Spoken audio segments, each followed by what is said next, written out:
আসসালামু আলাইকুম। আসলে আমরা প্রতিনিয়তই আমরা নিজেরা নিজেদেরকে ঠকাচ্ছি। কিন্তু নিজেরা কোনোভাবেই বুঝতেই পারি না এই বিষয়গুলো। আসুন বিস্তারিত বলি তাহলে বুঝতে পারবেন।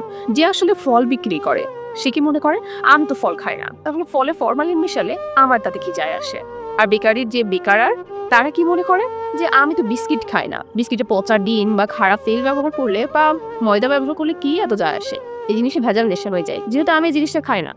এদিকে মিষ্টি বিক্রেতা কি মনে করে যে আমি তো মিষ্টি খাই না, মিষ্টিতে ভেজাল মেশালে কি সমস্যা, ময়দা মেশানো যায়, এখানে যে পুরোপুরি ছানা দিয়ে তৈরি করতে হবে এরকম না, বা আমি এখানে ফুড কালার অথবা বেকিং সোডা ইউজ করতেই পারি, এটা আমার ইচ্ছা, আমি মাত্রাতিরিক্ত ব্যবহার করতে পারি কারণ এটা আমি খাই না, কারণ আমার নিজের কোনো ক্ষতি নাই। আর মাছ বিক্রেতা সে কি মনে করে যে আমি তো মাছ খাই না, মাছকে ফরমালিন জাতীয় কিছু খাওয়ালে কি এত সমস্যা, অল্প দিনে বড় হয়ে যাবে। কিন্তু দিন শেষে কি হয়, মিষ্টি বিক্রেতা মিষ্টি বিক্রি করার পরে সে বাজার থেকে বিস্কিট, মাছ এবং ফল কিনে নিয়ে বাসায় যায়। আর বেকারি মালিক কি করে, বিস্কিট বিক্রি করার শেষে সে মাছ, ফল এবং মিষ্টি কিনে নিয়ে বাসায় যায়। ফল বিক্রেতা কি করে, তার ফল বিক্রি শেষে মিষ্টি, বিস্কিট এবং মাছ কিনে নিয়ে সে বাড়িতে যায়।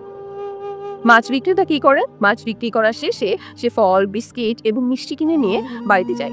আসলে এরা সবাই মনে করে যে আমি অন্যজনকে ঠকিয়ে নিজে এক প্রকারের লাভবান হচ্ছে, নিজের আত্মতৃপ্তির যে ঠেকুর তোলে। কিন্তু দিন শেষে আমরা কিন্তু সবাই সবার ক্ষতিটাই করছি, তাই না? আমরা অপরের ক্ষতির কথা চিন্তা করছি, কিন্তু সেই ক্ষতিটা যে আমারই হচ্ছে এটা আমরা বেমালুম ভুলে যাচ্ছি। আসলে খাবার বলেন, যে কোনো জিনিস বলেন, এখন এত পরিমাণ ভেজাল মেশানো হয়, সবাই কিন্তু এটা চিন্তা করে ভেজাল মেশায় যে আমি তো এগুলো খাই না, অন্যের ক্ষতি হলে আমার কি। কিন্তু অন্যের ক্ষতিটা যে একদিন আপনার হয়ে দাঁড়াবে, আপনার জীবনের কাল হয়ে দাঁড়াবে, এটা কি আপনি জানতেন? আমি কিছুদিন আগে একটা নাটক দেখেছিলাম যে আখ যেটা থাকে না, আখের রসের মধ্যে তারা কি যেন একটা ফরমালিন মিশায়, যেটার কারণে এটা মিষ্টি হয়। এটা কিন্তু মাত্রাতিরিক্ত খেলে দেখা যাচ্ছে অনেক ক্ষতি হতে পারে। তো সেটা কি করেছে, সে সব কিছু প্রস্তুত করে রেখে দিয়েছে, সে ভান্ডারিতে নিয়ে যাবে এবং বিক্রি করবে। কিন্তু কি করলো, সে যে রেডি করে রেখেছিল সেটা তার সন্তান খেয়েছিল এবং সে ভীষণ পরিমাণে অসুস্থ হয়ে গিয়েছিল। সে তো জানতো না, তাই না, যে তার সন্তান খাবে। সে ভেবেছিল আমার পরিবার খাবে না, আমার পরিবার ভেজাল মুক্ত থাকবে, সুস্থ থাকবে, ভালো থাকবে। কিন্তু ঘুরে এসে কিন্তু তারই ক্ষতি হলো। অন্যের ক্ষতি চাইতে যাবেন না। হ্যাঁ, যদি অন্যের ক্ষতি যখন আপনি চাইতে থাকবেন, কথায় আছে না, অন্যের জন্য গর্ত করলে সে গর্তে নিজেকে পড়তে হয়, আপনি পড়তে পারেন সেই গর্তে। আর আমি খুব কাছের একটা মানুষের একটা গল্প আপনাদেরকে বলি, কাছে ঠিক না, আমার পাড়া প্রতিবেশী মানুষ।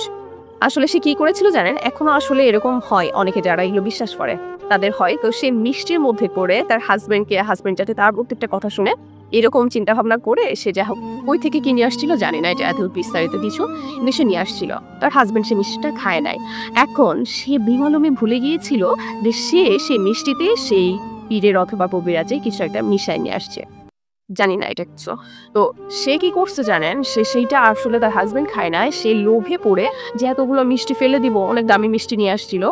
তো পরে কি করছে, সে 4টা মিষ্টি সে নিজে ফেলতেছে এবং সে এখন প্রায় উন্মাদের মতো রাস্তায় ঘুরে। আসলে কি জানেন, অন্যের ক্ষতি কখনো চাইতে হয় না।